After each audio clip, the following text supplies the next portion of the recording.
Alright, so this is the men's race. It was won last year by Craig Hunt in a time of 4:02, just missing the 4-minute barrier.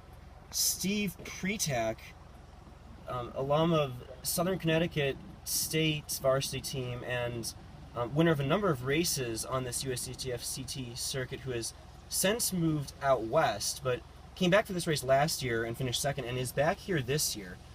Saw him warming up.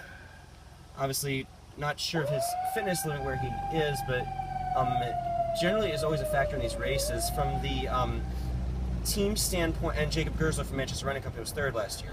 From this team standpoint, Manchester Running Company is, I believe, tied for the series lead this year, or in the lead as of the last race. Sound Runner, the major team contending with them, those are the black jerseys that you see, and a lot of individuals competing here also because of the individual prize money. So actually a good number of individuals there at the front.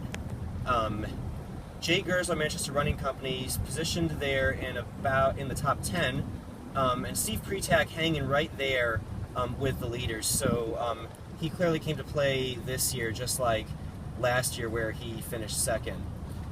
You can see the Sound Runner guys on the left, and we're just passing the quarter-mile mark right there. What's the split? It was a 57-second first quarter. So again, they will probably go out under 4-minute pace. When the course flattens out in the second half, it may slow them out, so they will not actually break the 4-minute barrier. Although they'll certainly be right in the running for it. So you see a lead pack with no team individuals, all individual runners just running for the prize money in that top 5. Steve Pretak hanging in there nicely. And again, always coming from out west to run in this race.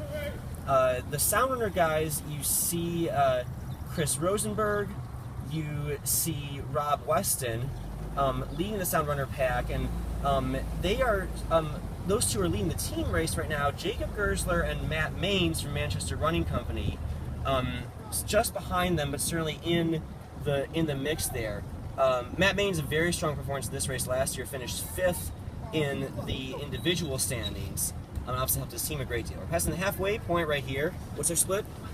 All right, so 158, so that's a 61 for that second quarter for the leaders. And it appears it will be similar to last year, maybe close to that 4-minute barrier.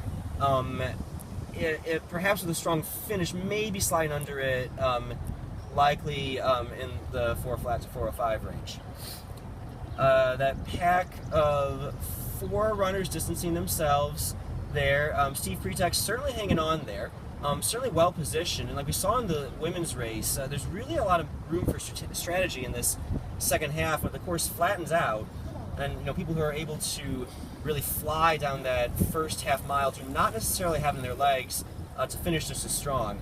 But we see here the top 3 runners now starting to distance. Pretak looking strong in a solid 4th, but not quite hanging with those first 3. I believe number 62 is Ryan Hill, last year's winner. I don't have a confirmation on that. All right, the 3-quarter mark now. Time, please. 3:01. All right, so that's a 63 for that third quarter.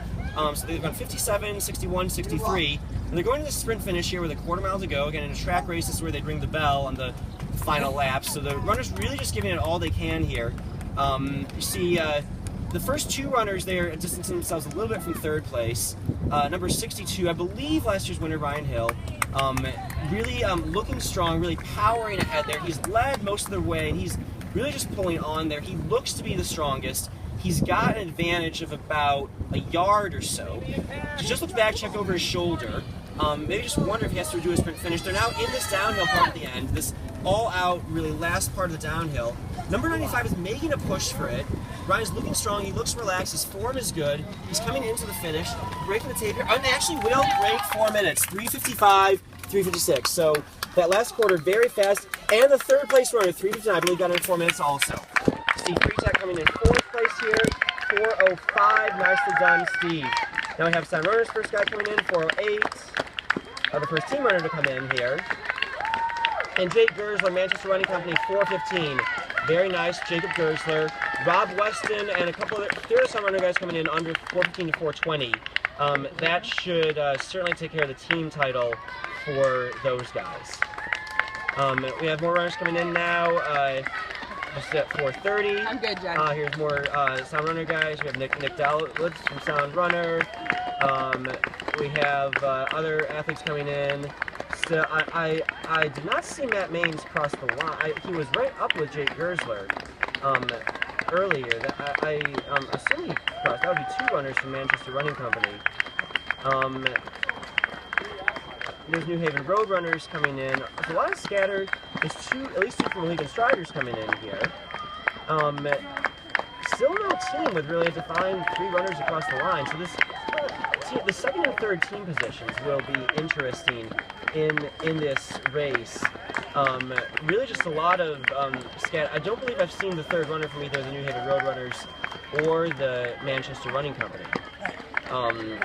Mohegan Striders certainly having 3 there across the line. We're at just 5.5 minutes right now, so some very solid 1-mile run times here. All these people running under the 6-minute barrier, and again, we determined it's about a 20-second difference between this downhill mile and a flat track mile. So all these people here running, in shape to run under 6.5 minutes for a mile. Very good level of fitness for any age category, especially these Masters over 40 runners. We're just over the 6-minute barrier right now, and again, that team race I just really do not know. I mean, the Mohegan Striders look to be the ones with this clear, defined, real pack of runners coming through. Did not see anyone from Manchester Running Company other than Jake Gersler cross the line. Saw Matt Maines earlier in the race, did not see him cross. The big story up at the front of the race there were that finished time 3:54 after coming through the 3/4 and 3:01. So that was a 53-second last 400 meters. A time that would make probably a second string high school varsity 400 time. Now it is downhill, obviously, but a very, very fast finishing time there. To be over 3 minutes at the 3/4 mark and finish well under 4. Pat, congratulations, 3 sub-4s.